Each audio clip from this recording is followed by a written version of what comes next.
The settlement appeared on the horizon like a mirage, a collection of wooden structures bathed in the golden light of late afternoon.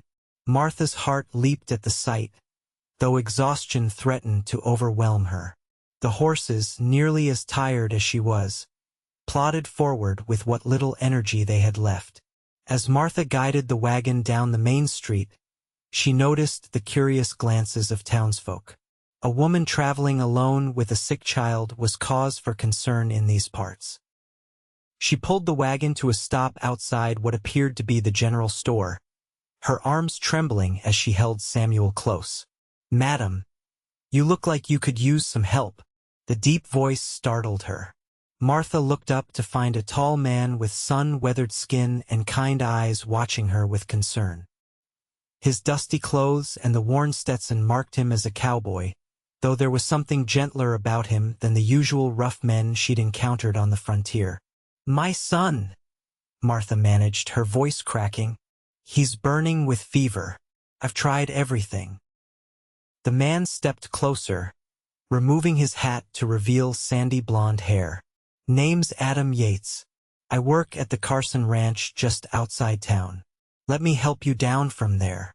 Martha hesitated only a moment before allowing him to assist her. Her legs nearly buckled as her feet touched the ground, 3 days of driving with minimal rest catching up to her all at once. "Doc Harrison's place is just down the street," Adam said, his strong hands steadying her.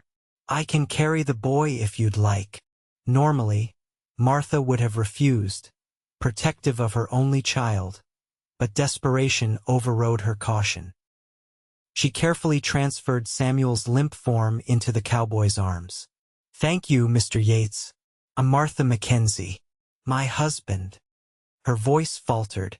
"It's just us now." Adam nodded, understanding without needing the details.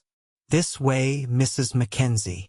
Dr. Harrison's clinic was small but clean, smelling of carbolic acid and herbs. The doctor, an older man with spectacles and a kind face, ushered them in immediately.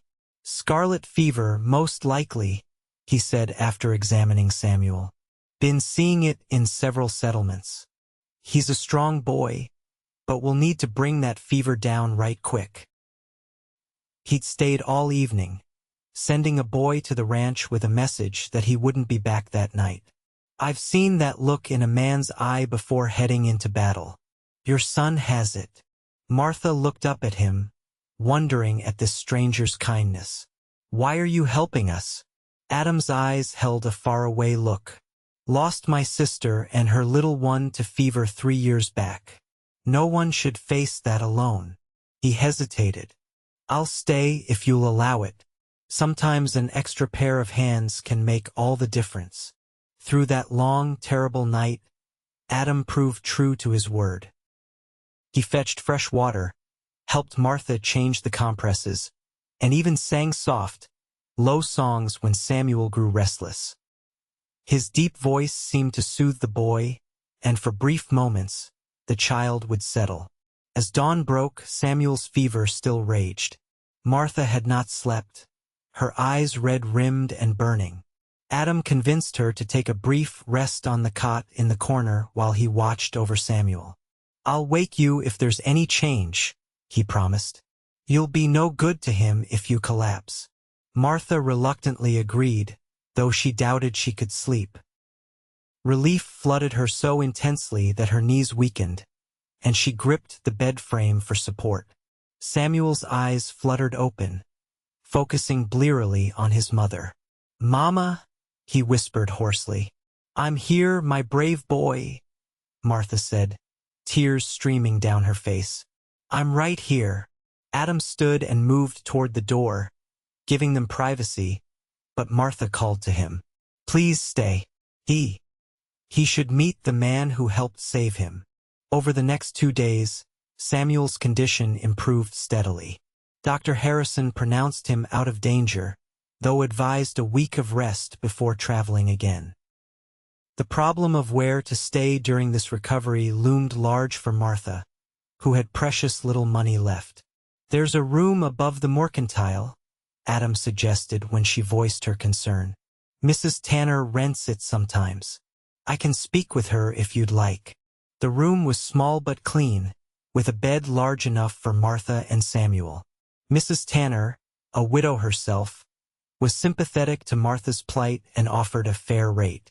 Your cowboy friend settled the first week already, Mrs. Tanner mentioned as she showed Martha around. Seemed mighty concerned about you and your boy.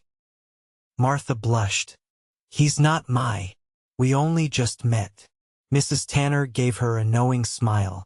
Well, a good man showing kindness is rare enough these days. Whatever he is or isn't to you, he's a decent sort. Adam visited daily, bringing small gifts for Samuel, a carved wooden horse, a bag of peppermint sticks, a children's book he'd borrowed from the schoolteacher. Each time, he'd sit with the boy, telling stories of cattle drives and the magnificent landscapes he'd seen in his travels. Samuel, who had always been somewhat shy, bloomed under Adam's attention. You're good with him, Martha observed one evening as they sat on the small porch behind the mercantile, watching Samuel play with the wooden horse. The boy was still weak but improving daily. Had 4 younger brothers growing up, Adam replied with a smile. Our ma died when I was 14, so I helped raise them alongside Pa. And where are they now? Martha asked. A shadow passed over Adam's features. 2 died in the war. One's ranching up in Montana. The youngest, Michael, he's with Pa in Kansas. I'm sorry about your brothers, Martha said softly. Adam nodded, his gaze distant. It belonged to the foreman before he built his new place closer to the main house. It needs some work, but it's solid. Carson says you and Samuel can stay there for a fair rent. Martha stared at him in disbelief. Why would he offer that to someone he's never met? Because I vouched for you, Adam said simply. And because his wife likes the idea of another woman nearby. The ranch is 10 miles out, and Mrs. Carson gets lonely sometimes. Hope, fragile but real, bloomed in Martha's heart. I don't know what to say. Say yes, Adam replied. Martha felt her cheeks warm. He's been very kind. Kind, yes, Mrs. Carson agreed with a smile. But it's more than that. My husband says Adam's requested to work closer to the ranch house these past weeks, rather than out with the distant herds as he usually prefers. That evening, Adam stopped by with a small crate of supplies: coffee, flour, sugar, and other necessities. Housewarming gift, he explained, setting it on the small table. From the ranch hands. Martha was touched by the gesture. Please thank them for us. Everyone has been so welcoming. As spring turned to summer, Martha settled into a routine. 3 days a week, she helped Mrs. Carson with household tasks: laundry, preserving, mending, while Samuel played with the ranch dogs or shadowed the cook, an elderly Mexican man who delighted in teaching the boy Spanish words. Adam remained a constant presence, stopping by the cabin most evenings after his work was done. Sometimes he brought fresh game he'd hunted or fish from the creek. Other times, he simply sat on the porch with Martha, talking as the sun set and Samuel played nearby. Martha found herself watching for his approach each evening, her heart quickening at the sight of him riding toward the cabin. She told herself it was merely gratitude, that after James's death she had no right to feel such things. Yet the warmth in Adam's eyes when he looked at her suggested he might be wrestling with similar feelings.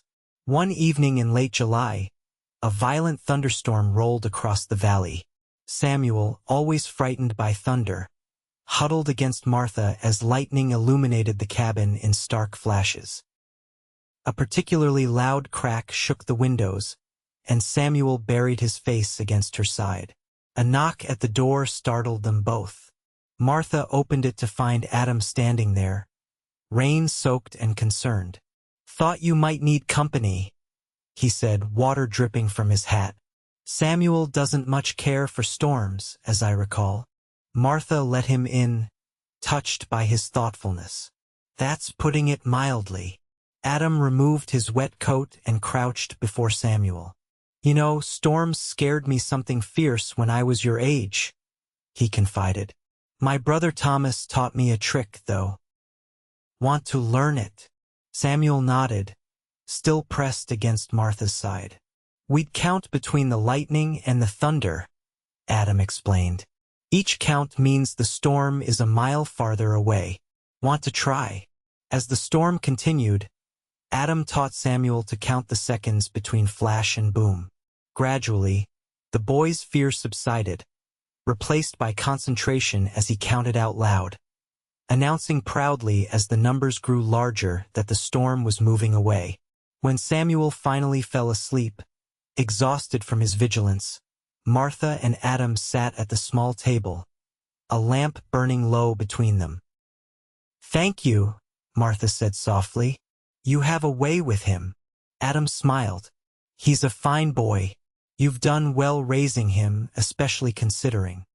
He trailed off, not wanting to mention her hardships. "James wasn't always an easy man," Martha found herself saying. "He had big dreams but little patience. When things went wrong at the homestead, he'd disappear for days. Drinking, I suspect, though he never admitted it." Adam listened without judgment. "Must have been hard on you both." Martha nodded, surprised at how easily the words came after holding them inside for so long. Carson preserved peaches when one of the younger ranch hands came galloping toward the main house. "Fire!" he shouted. "East pastures ablaze. Mr. Carson's calling all hands." Martha's blood ran cold. Wildfires were the nightmare of every western settlement, capable of destroying everything in their path with terrifying speed. "Where's Adam?" she asked the young man as he dismounted. "With the men trying to dig a firebreak," he replied. "It's bad, madam. Wind's pushing it this way." Martha raced back to the cabin, gathering their most important possessions: the family Bible, Samuel's few toys, the locket containing a lock of her mother's hair. Samuel was with the cook, who promised to keep him safe if evacuation became necessary. As dusk approached, the eastern sky glowed ominously orange. Ranch hands and neighboring settlers worked frantically, digging breaks and setting backfires to contain the blaze. Martha joined the women, providing water and food to the exhausted men, all the while scanning faces for Adam. It was well past midnight when the men began returning, smoke-blackened and weary. The fire had been contained, though at the cost of several hundred acres of grazing land. Martha distributed coffee and bandaged minor burns, her worry growing as Adam remained absent.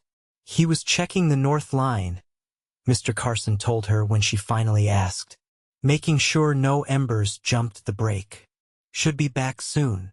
It was nearly dawn when Adam finally appeared, leading his exhausted horse. His face was streaked with soot, his clothes singed in places, but he was whole. He brought wildflowers picked from unburned meadows, spent evenings reading to Samuel, and on Sundays escorted them both to the small church in Florissant. By September, when the aspens began turning gold in the high country, no one on the ranch questioned that Adam Yates and Martha McKenzie belonged together. Samuel had taken to calling Adam Sir, with such admiration that it made the cowboy's eyes crinkle with pleasure. One crisp evening, Adam took Martha for a walk along the creek that ran behind the cabin. Samuel was having dinner with the Carsons, giving them a rare moment alone. Martha felt tears spring to her eyes as Adam dropped to one knee before her. "I love you, Martha McKenzie. I love Samuel like he was my own. Would you do me the honor of becoming my wife? Of making a family together?" The yes that fell from Martha's lips was immediate and certain. Adam stood and pulled her close, his kiss gentle but filled with promise. They married in October, a simple ceremony in the Florissant church with the Carsons and ranch hands in attendance. Samuel stood proudly beside them, his small hand holding the ring Adam would place on Martha's finger. "I've something for you too, young man," Adam said after exchanging vows with Martha. He produced a small carved wooden box, opening it to reveal a watch not new, but well cared for and clearly precious. This was my father's and his father's before him, Adam explained, kneeling to Samuel's level. Someday it will be yours, but for now I want you to have this. He removed a smaller item from his pocket, a carved wooden star, polished smooth. My pa made this for me when he married my ma. Said it was a token that we were becoming a family under the same stars. In the evenings, they would sit before the fire as Martha sewed or mended, listening to Adam read from books borrowed from the schoolteacher. At night, after Samuel was asleep, Martha discovered the tender side of love she had never known with James. Adam's touch was reverent, his whispered words of affection healing wounds she hadn't realized still pained her. It was during the harshest part of January, when snow drifted against the cabin walls and travel was impossible, that Martha realized she was carrying Adam's child. And I thank God for it every day. Spring arrived with renewed energy and purpose. Construction began on their new home, with Adam and several ranch hands raising the walls of a sturdy cabin on the land he had purchased. Martha, her pregnancy now visible, helped where she could, planning the garden that would feed them and selecting furnishings with Mrs. Carson's assistance. By June, the cabin was complete enough to move in, though Adam continued to add improvements whenever time allowed. Samuel delighted in having his own room, while Martha reveled in the space that was truly theirs, not borrowed or temporary, but a home they were building together. Their daughter, Elizabeth Grace Yates, arrived on a warm August evening, her lusty cries announcing a healthy pair of lungs. Adam, who had delivered countless calves but never a human baby, paced anxiously until the midwife placed the swaddled infant in his arms. "She has your eyes?" Martha said tiredly from the bed, watching as her husband cradled their daughter with hands that seemed impossibly large against the tiny bundle. Adam looked from the baby to Martha with such overwhelming love that words failed him.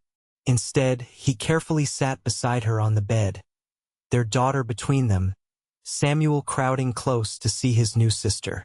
"Our family," Adam said simply, his voice rough with emotion.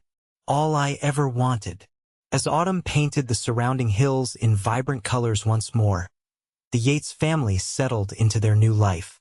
Adam's small herd grew with calves born that spring, while Martha's garden yielded a bountiful harvest.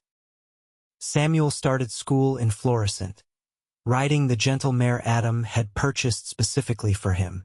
One evening, as the first frost tinged the windows with delicate patterns, Martha sat nursing Elizabeth in the rocking chair Adam had made.